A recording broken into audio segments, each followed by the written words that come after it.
Hey there boys and girls, like Skillfakey here, and today we have another Battlefield Bad Company 2 video.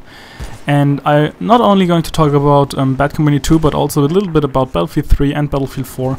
But I want to start out with a question, whether or not Battlefield Bad Company 2 was a newbie or noob-friendly game, kind of, at least for a Battlefield franchise. And I already can hear people say, oh, BF3 sucks, Bad Company 2, best Battlefield ever, and I just want to tell you guys, I really like Bad Company 2. I probably like it just as much as Battlefield 3. For me, they're just aiming a little bit in, like, at different directions, if you know what I mean. But yeah, since we got this out of the way, I want to answer my question from earlier. So do you guys think that Bad Company 2 was a little noob-friendly? And I mean, there are several factors which could like indicate that. I mean, first of all, I want to say that the overall class balance was actually pretty good in Bad Company 2. The infantry fighting in general was pretty good. There weren't as much vehicles. Yet again, the Bad Company was more infantry focused, so I think that's just also why it worked out a little bit better. But there were really some factors which made Bad Company 2 like really easy to get into, actually. I mean, let's start out with like class by class. So first of all, as you can see, the recon kit. The recon, especially with the magnum ammunition, was so much more stronger. You were able to get one-hit kills like out to like 50 meters or something. So it really wasn't that hard, and it was a lot easier to snipe there. Also the gadgets. So I personally would say that the sniping in Bad Company 2 is worse than in Battlefield 3 just because it is so much easier, and there were just so much more camping due to you had so many bush boogies. Like, snipers in that game really had like a bad touch to them, like at least for other players. I mean, it was nice getting those streaks and all that stuff, but I really like the sniping in Battlefield 3 a lot more because it's more challenging. You have to go for headshots and stuff, although the bullet velocity is a little too slow in Battlefield 3. And yeah, so I think it was definitely easier to snipe in Bad Company 2. That's why the question noob friendly. The next thing or class would be the engineer.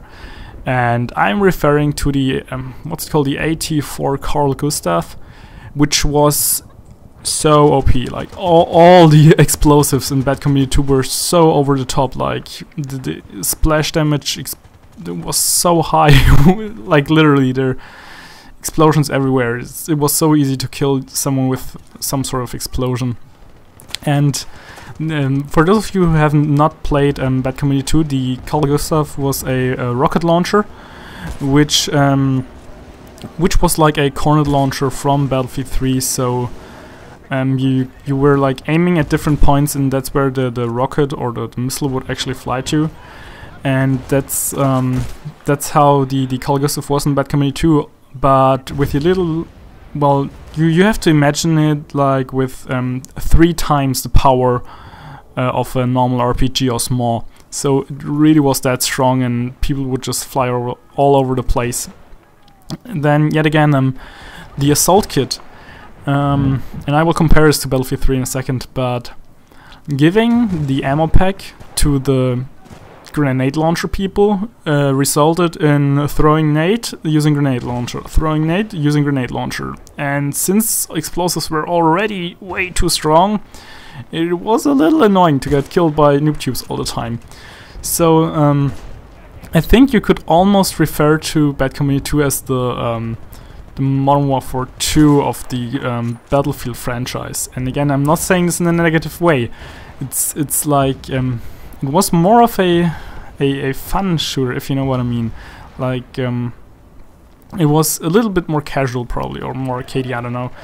It was not that big tactical shooter. It was more easier accessible for the general gaming crowd, and for casual players. And then yet again, the medic class was actually the only one which was pretty balanced. Like, that's the for example, in Battlefield 3 I cannot complain about the engineer. I think that class just balanced perfectly fine. I think the medic class in Bad Company 2 compared to all the other classes was absolutely fine balance, like no problem at all with that class. So then I'm asking myself, what did they do to, like, why in Battlefield 3? Why Assault plus Medic? I've made commentaries on it already, but it makes no sense to give the strongest tools to the strongest rifles, and I really don't know why they did that. So I think this kind of leads me to the class balance in Battlefield 4 and how I would like to see it there, because I don't want to see that again. And I think they already said that they're going to implement more classes, so at least 5. And this is something I would really be happy about, because I think it's easier to balance out the classes, like if from a scissor, paper, rocks kind of system where it goes around in a circle. So I really hope that they get their stuff right in Battlefield 4. I think they should kind of look a little bit at Bad Company 2, because the balance there was definitely better, although they should turn down the general, like, how could I say it, aggressiveness, and use the one from Battlefield 3, because like I said, the explosives and stuff were way too strong, and I don't want to hear anyone argue with real life. This is a video game. So yeah, that's kind of my take on it, and I would love to hear you guys' suggestions or like ideas. What would you like to see in Battlefield 4 for that matter? Do you think that Battlefield Bad Company 2 was more like noob friendly, and I don't want, like, not noob but noob, like, if you know what I mean, like a newbie, a new player, like more for the casual crowd? I hope I've pointed it out right. But yeah, so much for that. I would love to get your guys' feedback on the topic, because I've been thinking about that for quite a while now. But yeah, I think that's pretty much all for now, so I hope you enjoyed the video, and Lucky Skillfaker out.